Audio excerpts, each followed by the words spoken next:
really owe it to our friends to work out an entirely new approach to death. Because what has happened, you see, from earliest childhood, the child learned that great uncle was dying and saw the family put on long faces and say, oh, that's too bad. Even Christians who think they're going to go to heaven, you know, they get absolutely morbid, more so than anybody else, about death, because heaven, as they all know, is a very boring place. And so this frightful thing, oh, it's dead, you know.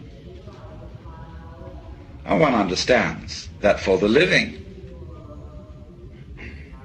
to lose someone you love, or even for a dying person to worry about what on earth my wife, my children, my whatever are going to do without me.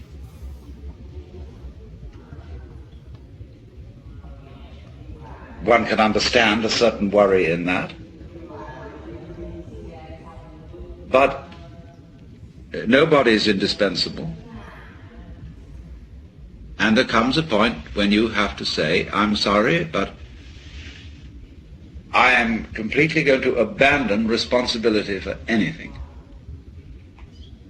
Because there is no further way I can do it. This is another way of that surrender.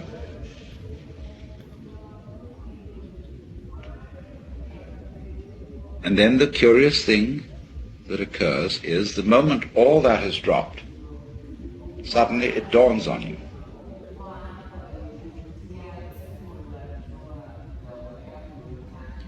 That to be important, existence does not have to go on any longer than a moment. Quantitative continuity is of no value. How long can you hold your breath? Who cares?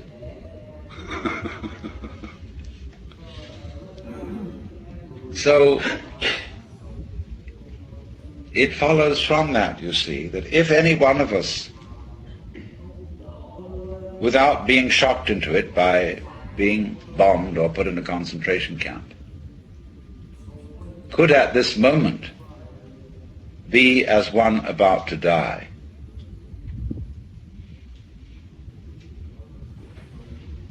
genuinely and honestly, we would understand the mystery of life. Because death is in a certain sense, the source of life. Just as we see in nature, when the leaves fall from the trees, they mold and rot, and this supplies humus from which more plants can grow. It's a cycle like that. But in every way, symbolic and otherwise, human beings try to stop that cycle. Unamuno said, human beings are the only species that hoard their dead.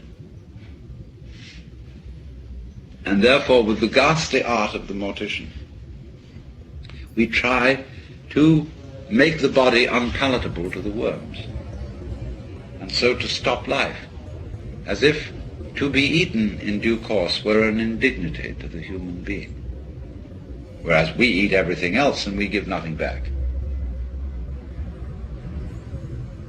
So that is a kind of a social symptom of our profound disorientation with respect to death. We think death is unnatural, and furthermore, in our culture, we think birth is a disease and send a mama to the hospital for the most unnatural, weird kind of parturition.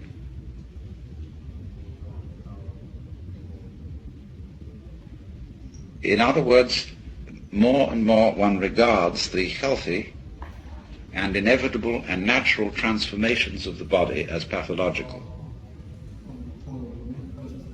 I can imagine, people having sexual intercourse on an operating table to be sure that the whole thing is hygienic.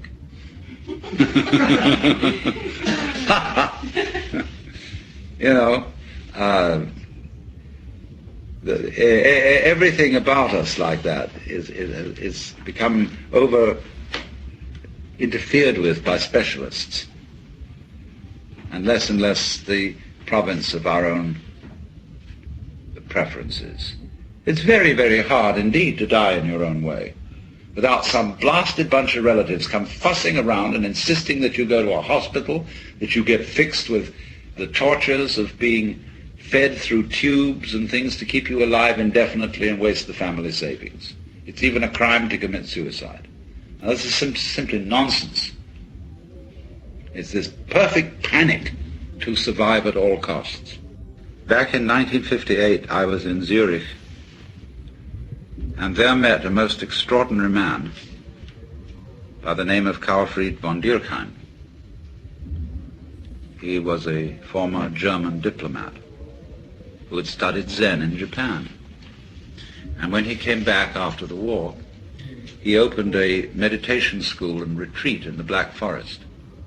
And he said, well, I tell you what, a lot of my work has to do with people who went through spiritual crises during the war. And he said, you know, we all know that when a person's in an absolutely extreme situation and they accept it, there is a possibility of a natural Satori. And that's what I mean when I was explaining that when one gets to an extreme, that is to say, to the point where you realize that there is nothing you can do about life, nothing you can not do about life, then you're the mosquito biting the iron bull. Well, so in the same way he said, look, you heard a bomb coming at you. You could hear it whistle, and you knew it was right above you and headed straight at you, and that you were finished.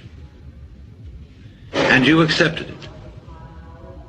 And suddenly, there was a strange feeling that everything is absolutely clear. You suddenly see that there isn't a grain of dust in the whole universe that's in the wrong place.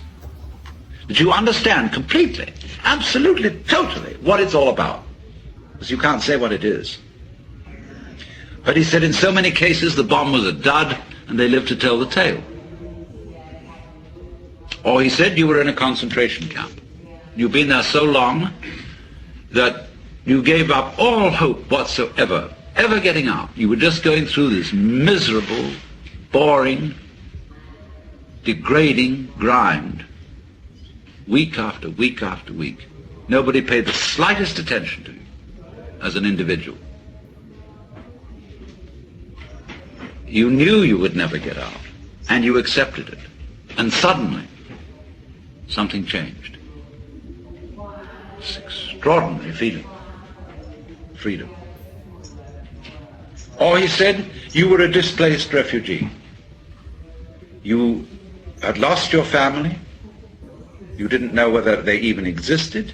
You were miles from your home. You didn't know whether it existed. You had lost your job, your very identity. You were absolutely nowhere. And you accepted it.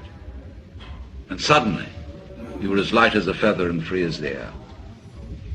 Now he said, so many people have had those experiences and they talk about them to their families and friends and they say, oh, well, you were under terrific pressure and you probably had some hallucination, you know? Well, he said, I am showing those people that so far from having a hallucination, those were the few occasions in which they woke up. So you see, this is always the opportunity presented by death. That if one can go into death with eyes open and have somebody help you, if necessary, to give up before you die, this extraordinary thing can happen to you. So that from your standpoint, in that position, at that time, you would say, I wouldn't have missed that opportunity for the world. Now I understand why we die. The reason we die is to give us the opportunity to understand what life's all about. By letting go. Because then we come to a situation that the ego can't deal with. When we are no longer hypnotized by that, then our natural consciousness can see clearly what all this universe is for.